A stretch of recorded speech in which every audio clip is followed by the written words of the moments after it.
Rob WIliams, the national sports editor of the Daily Hive, and its Offside Sports Vertical. And I was absolutely stunned, Robert, to hear this is your first time in Penticton for a Canucks event. All those youngsters, all those training camps, and this is your debut visit here to the city. How are you? I'm doing great. Yeah, I'm not a prospects guy. I bug some of the prospects guys sometimes and go like, think about how much of your life you wasted dissecting Jordan Subban, Aidan McDonough, Cole Castles. You deal with real things. Cole Castles, if you're not familiar, Andrew's kid, he was going to be the McDavid stopper. Right. You remember that? Yeah. That OHL playoff series way back when? He still might be. Yeah, like, that might be the story. Haven't tried it yet. Yeah. So what are your thoughts and first impressions here of Penticton and the way they do a big Canucks event? Yeah, it's spectacular. I mean, love the Okanagan. What a great time of year to be here. I feel like this time of year is when it's starting to become fall a little bit in Vancouver, and it's still summer here. Yeah, I feel like they get a little bit more summer than Vancouver. So it was 25 degrees when we pulled in at 7 o'clock last night. Yeah. So there's Canucks players walking around town. Just saw Pierre-Olivier Joseph and Linus Karlsson walking to the rink on the way here. So, it's a fun event. And obviously, the South Okanagan Event Center is a beautiful rink. The players do let their guard down a little bit here. Yep, like they'll mosey through the restaurants. Like they're not hunkered down like, we're the Canucks, we're going to get swamped. Because I guess that's it. They don't feel like they're going to get swamped here because there's not a huge population base, like they just go out about town. It's pretty fun. Yeah, no, it's a great vibe here, and everyone is incredibly respectful when they encounter Canucks people here in the streets, as you say, in the restaurants, on the golf courses. They're there too. Elias Pettersson, we talked about it earlier in the show, but Elias expanding on his revenge comments. That was your big takeaway, from day one availability? Yeah, and somewhat. I think the biggest one for me was just the way that Adam Foote talked about Elias Pettersson. I mean, he was raving about his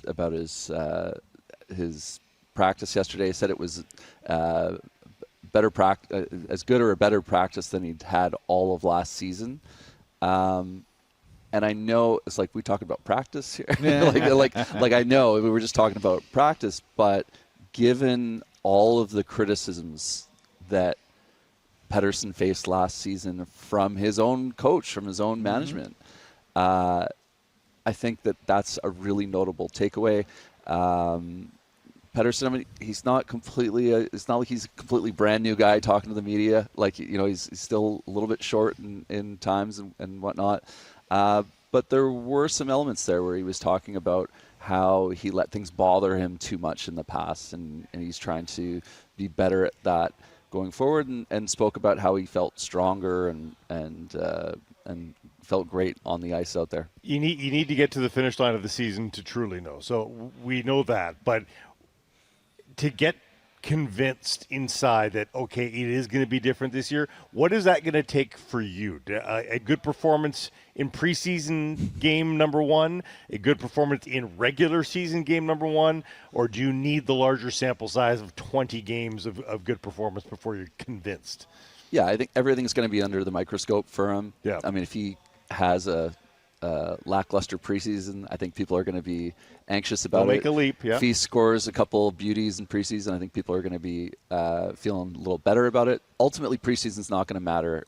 It's what the regular season, whatever happens in the regular season, that's what's going to matter. Those first 10 games are massive, I think, for the team, but I think they're massive for Pettersson in particular. Like, he can't go 10 games without a goal to start the season. Okay, so that's going to be a real problem. He had multi-point games. Like, he had statistically good games last year. How many good games just in your belly do you think he had last year? Oh. Like, did he? Yeah. I guess my question is, did he? Did he have a game where he was a superstar National Hockey League player?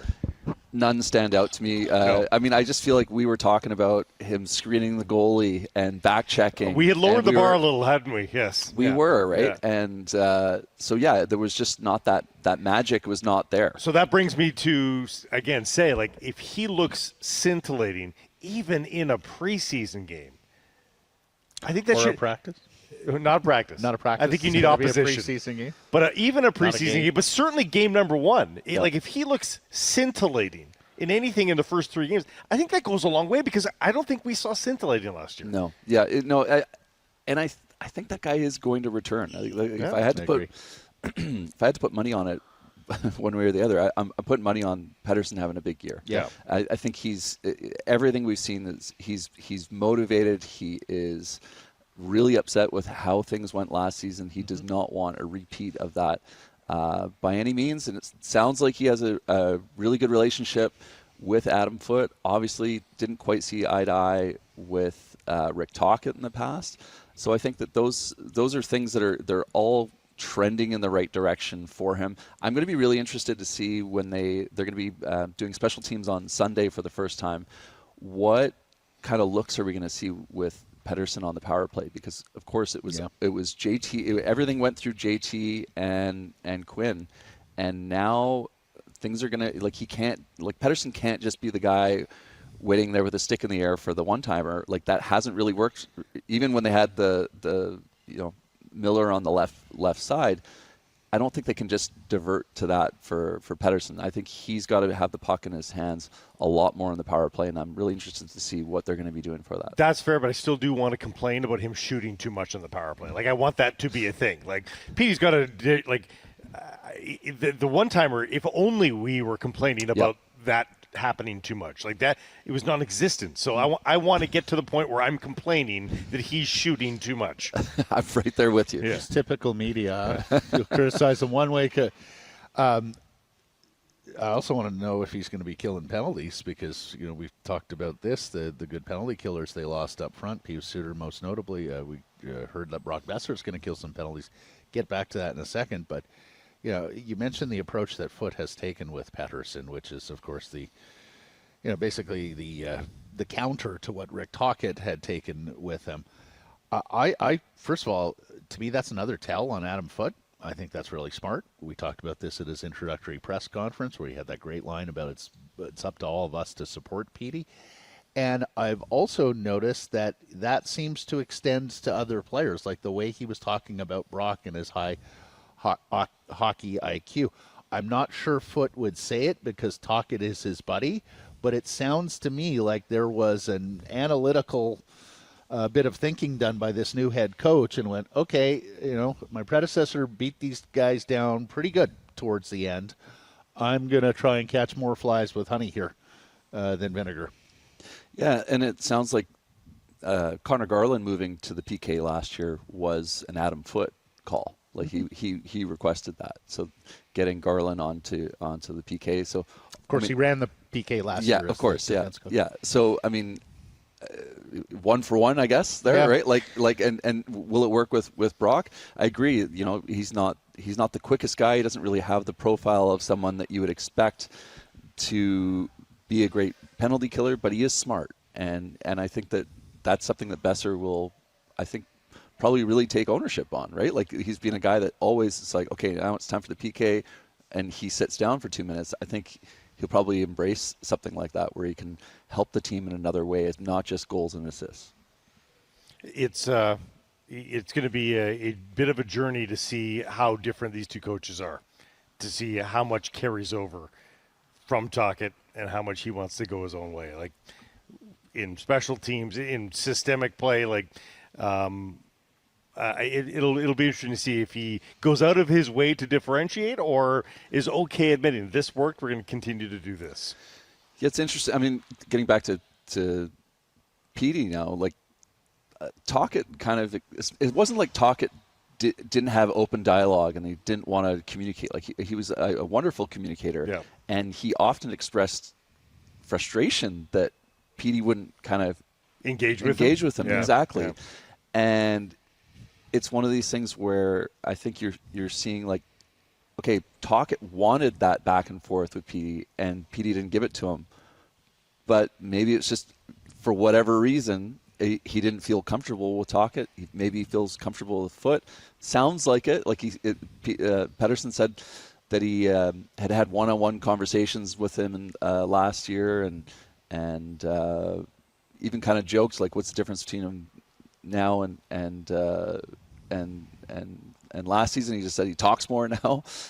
So he kind of, I felt like we're going on vibes here a lot, right? For sure we are, but I was curious as to what he would look like controlling the rink, controlling the room, and he seems to have a pretty good way with that, Yeah, I mean, I did think it was interesting that assistant coach Brett McLean seemed to be the guy with the whistle and was kind of like running the team through the paces mostly, and I was kind of like, where's, you kind of had to say like, where's Foote here? So that was interesting.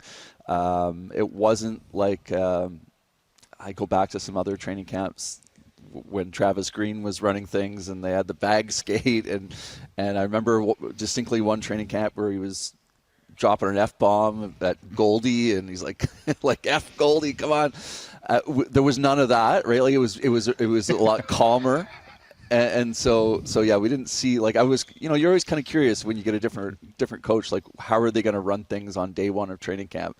And, this was a more chill first day, I would say. Yeah, of course, Travis Green got Dylan Cousins this year in his bag skate. We saw that earlier. I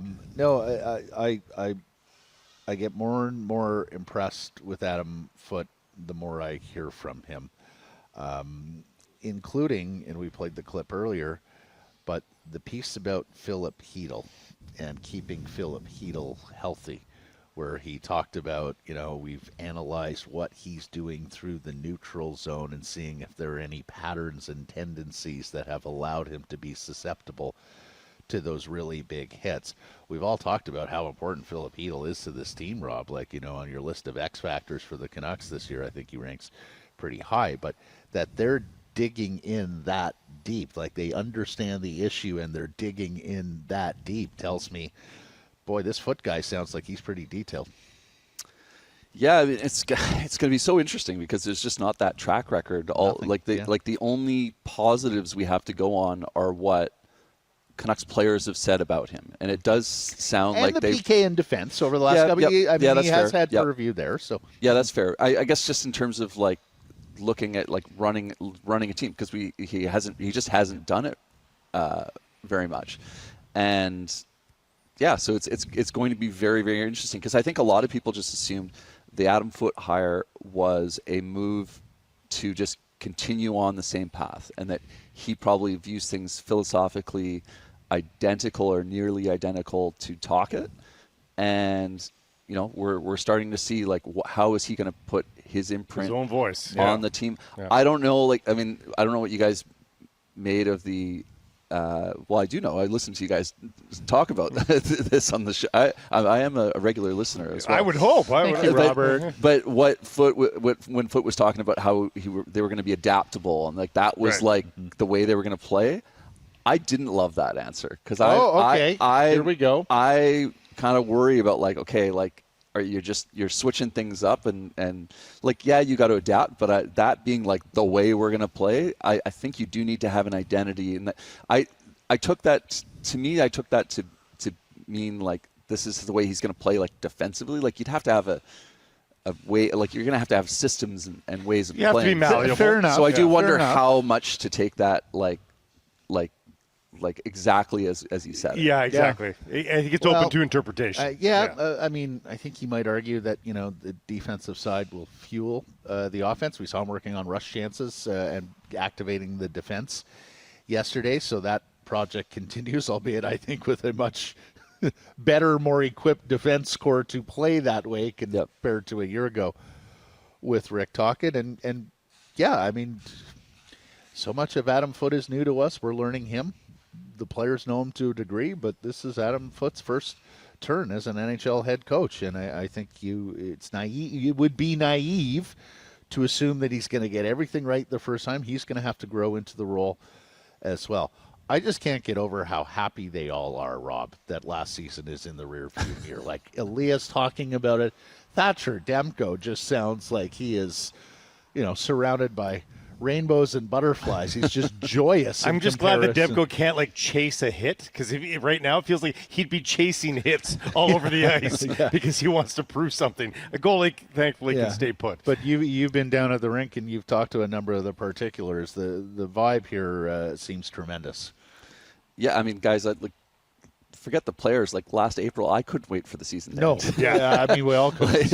like imagine being like right in the thick of that. Like, of course they were thrilled to have that behind them and be excited about a new season. Mm-hmm. And I know we were talking about August optimism and September optimism. I think I predicted a Stanley Cup victory at one point in the some wild days in August. Crazy. But I think that's the way I think of hockey, right? Where you come into a new season and you've had all the summer and you get a chance to kind of put that the bad vibes behind you and get excited about a new season. You're not thinking Stanley Cup I was going to say, we're Canucks Stanley Cup champions 2026. Rob, what do you think? I can see Mike ready to clip it right there. Yeah, Mike's getting his timestamp. Oh, listen to this. I'm not predicting that. I think they return to the playoffs. So Okay. I do think this is a playoff team. I think enough things are going to go right for them this season. I think Pettersson's going to be a lot better. I think it sounds like Demko's healthy. I think they're going to be strong in goal and on defense. They'll have to get by somehow on forward, but I think that they've got enough pieces to probably be a wild card team in the Western Conference. Wouldn't it be nice if they were just a hockey team for a couple of months? Like there wasn't anything else really for us to. I don't think that's going to happen because Quinn The Hughes thing is, yeah. other things perhaps as well. But as Like close, every 3-game losing streak is going to be greeted with Hughes. You know what I mean? yeah, maybe. But if you don't have one of those, then well, there you go. There you go. And I think they are doing a nice job of counterbalancing it with the attitude and the spirit that we've seen thus far.